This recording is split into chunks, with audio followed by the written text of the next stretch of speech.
genius of Guru Nanak. Sir Francis Bacon and René Descartes are the two original names associated with the philosophy of modern science. Putting man at the center of the world, the 17th century Bacon concluded that the world is what it is perceived by the human senses. According to him, there was no other world or worldly existence beyond human perception. He meant to say that there was no spiritual world as was widely believed by the church authorities. It was a very bold statement made by him at a time when the world was dominated by church ideology. But he was more a politician, so he was more interested in knowing if there was another seat of power beyond the perception of the man as alleged by the church fathers, than in a study of the natural phenomena. Descartes, who was a mathematician and the inventor of coordinate geometry, went a step further. Barely 2 decades after Bacon, he declared that though it was correct that the sole source of human knowledge was his sense perceptions, but man must double-check the information coming from this source. In other words, man must discard faith and should not follow the senses blindly. So, his slogan was "Doubt everything unless proved."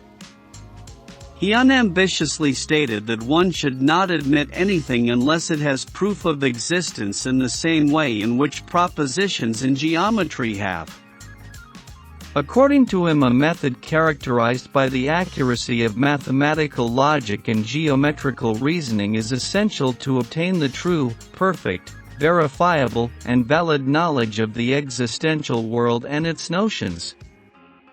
This was a departing note from the traditional religious beliefs and teachings of the Church Fathers. It proceeded to become an established philosophy of science by passing through the hands of later thinkers like David Hume, Baruch Spinoza, Ludwig Feuerbach, Karl Marx, and Friedrich Engels.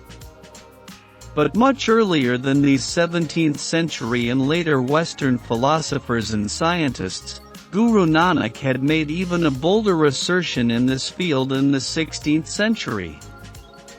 He had emphasized upon the indispensability of mathematical reasoning and accuracy in the investigation of the ultimate reality of the universe, which he called the Karta or the Creator, at a time when the leaders of all religions believed and lived by a divine power called God.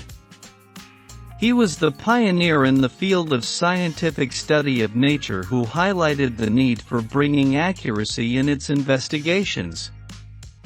He not only emphasized upon the need for precision and relevance of research but also put forward a concrete framework of methodology for this purpose. Thus, the Guru was neither a supporter of the Bhakti movement in India nor the founder of a religion as many people believe. He was, on the other hand, the father of the philosophy of modern science based on the logical concepts of mathematics. He preceded the earliest European thinkers who recognized the worth of this fact after him.